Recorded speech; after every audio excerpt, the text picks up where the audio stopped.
Et bandeko bolingo, eza lisusu ngai Jean Belé. Mikolo leki na lekisa bino téléphone oyo, oto salaki yango to lubaki pona mapinga na biso. Mais to yali pe na version bandeko mingi batuni, balobi mais pourquoi ka pona mapinga mais to la version pe ya bato balingi pona ba civil, mais la version ba civil wana et kozala disponible seulement dans 2 mois pona téléphone oyo.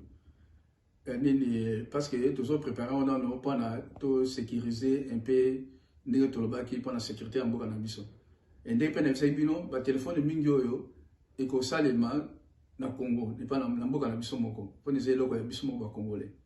Alors, et a dit ka ba ni téléphone oyo te, ndenge tolobaka liboso to ba téléphone et belé to sali déjà ni ezali biso moko to conserver yango. De to conserver yango et puis ezo salema na ba usine aux États-Unis.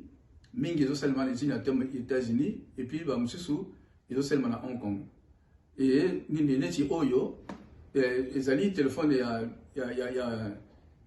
tozo banda nango bandeko mingi déjà oyo eza déjà na kati ya Congo ezo tekama déjà to kopesa bino numéro ya site bo kenda kuna bo mona ba adresse nyonso place ya téléphone ezo tekama oyo nde ya talo pede ya se ni ezo tekama déjà na Congo eza na ba $59. Alors tozali pe na téléphone oyo eza na 3 caméras bozo mona ndenge ezali wana eli lokola iPhone ya sika. Et ali na ba futi na ba bilo so na iPhone ou bien na nini na Samsung ezali awa mais soki téléphone so fungoli yango okomona Okapi et Bimi okomona ngo sikoyo et Bimi vraiment na couleur ya drapeau ya biso ya mboka na biso nde bomoni wana yango la ni ba téléphone na biso nyoso ezali ndenge wana oyo ezali nini Okapi Pro Pro ezali ba 200 et quelques alors que ba équivalent nango ya Samsung ou bien ya iPhone ezala ba 1000 et quelques. Bon biso to tia wana no wana pa to lobi ke bala mboka na biso moko bakoka kozala na yango. Tozali pe na Okapi Pro Max. Okapi Pro Max yango ezali siko ya moi likolo yango nini ezala ba 300 et quelques, ba 390. Donc ezali nini koleka kutu ba iPhone mususu surtout capacité nango et yali le double on de tozomona siko na ba iPhone ce qui botia yango. À part wana donc, nous allons au moins na 6 gammes de téléphone. Maintenant, il y a 7e gamme Oyo et Kobima pour la public et Kobima probablement le mois de février ou bien le mois de mars. Et on a dit vous allez prendre la public. Tout ça, on appelle la couleur mususu, la couleur différente.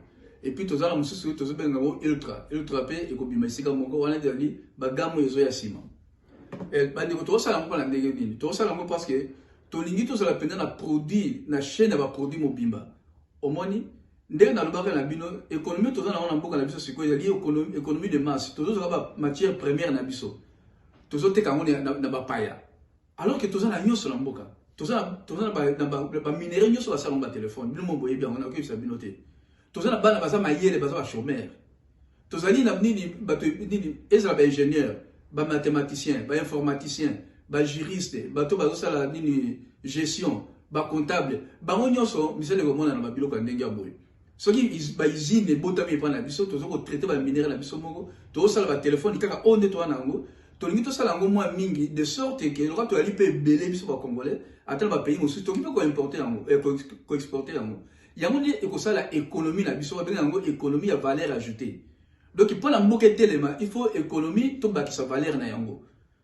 De réalité que nini photo singa ka mbongo pa ba paya photo ebaka o banani nini ngwa ko mo kondila mboko yo esa ko ide biso non mboka sa ka boité mboka ya libilo bozo ki pe ku ba paya te bozo ki pe mboka na bilo moko ndelo to kinto sa yangwana yangwana pe to ye ka ba téléphone te to ye pe ba tablette na se no mukolona o moni tablette oyo soki ndenge moko pe kaka ezali ya biso moko o moni soko fungoli yango oyo kuto ezaba biloko moko ozomona ngola ezali Okapi ezaba biloko moko e ozala pe na batali kaka ya se pona biso ba congolais et tozali ozomona ngo bomona ngora Okapi yango wana ezala ba crayon pe ezoya donc okuvana na yo bozo komaka na ba crayon donc yango pe to kabola ngona ba na école na biso pona ba na biso bazo utiliser déjà oki connecter na yango et puis ba tablette ezala ba sim ezala 2 sim donc ozala tablette et ali kaka ke ozala tablette mais occupe ko benga mutu à partir ya tablette na yo. Opi ko koma à partir de la tablette na déjà ba crayon na ngopé donc eloko to ça na ngo yango wana donc to lingi to sala biloko ya mike to sala eloko oyo ali na niveau ya ekolo biso to za na ngo ekolo Congo na niveau ya mayelo ba congolais belé baza na ngo bana école au Congo. Oyo pe ezali ba tablette peut to sala en catégorie belé na ba talo ndenge na ndenge. Oyo pe ezali tablette mususu na nini nazo chabino ba biloko na pona nini parce que ba to mi ba kanisa ila to la téléphone mukolo wana et dit que la téléphone a té to sala ngo belé mususu yango yo. Wana pe tablette ne bomoni bokomona ekobima sikoyo okapi ekobima wana bomoni okapi ebimi et yali drapeau pe ya école na biso. Eza biloko école na biso. Omoni. Donc, et l'autre de tout ça, là, on a alors, Oyope, Ezali, tablette Moussou. Donc, le niveau Moussou. Donc, au moins, le téléphone, ils ont un niveau. Ils ont maté, tablette, ils ont un niveau. Ils ont maté, tablette Moussou au capi. Au moins, la tablette, n'a pas mingi, ndé bozomo na wana, oki ko utiliser yango facilement, pe oso benga bato. Donc, vous avez la tablette, vous avez comment, biloko nyonso eza na kati ya tablette. Omoni? Oki vous avez ba données na yo, ezalaki na iPhone na yo, ezalaki na nini na Samsung, ezalaki na Tecno, oko transférer en direct dans votre téléphone na biso. Donc, vous avez la technologie en développement biso moko. Omoni? Ezola kisake oyo ezali ba écouteur sans fil. Ozo ma tala ndenge ezali. Écouteur sans fil, soko tia na matoyi na yoko, ata ndule zo beta na libanda. Pourquoi? Parce que tu as filtré le son. Omoni? Ezali moi mouké ni ndenge njamba pesi biso, moi maelo la mouké, to vite, to selo comme ya bien. Mboka na biso za mboka makelele. Bandule kili. Bon siko so mutaza na nini na écouteur, o ezo filtré te. Abo sala ndenge nini? Moi na otanga ndenge nini? Nde to sali ba biloko na pona ndenge wana. Donc biloko so to sali ezali adapté d'abord na école au Congo. Et puis, ils allaient adapter en Afrique. Donc, ils étaient au Kenya. Donc, biso ba Congolais, il faut tous à tous même en Afrique. Donc, ma leader, tous lead, tous les bosso. Et il était ma leader, le Congo, tous les leader, bon, tous à la cima, dans ma cambo état technologie, alors que tous allés na ban et belé, baza mayede. Dès le tournoi, tout le bayango, bandeko. Na la kisi, si ko biloko yo, o ezaka ndambo, nde to banana yango.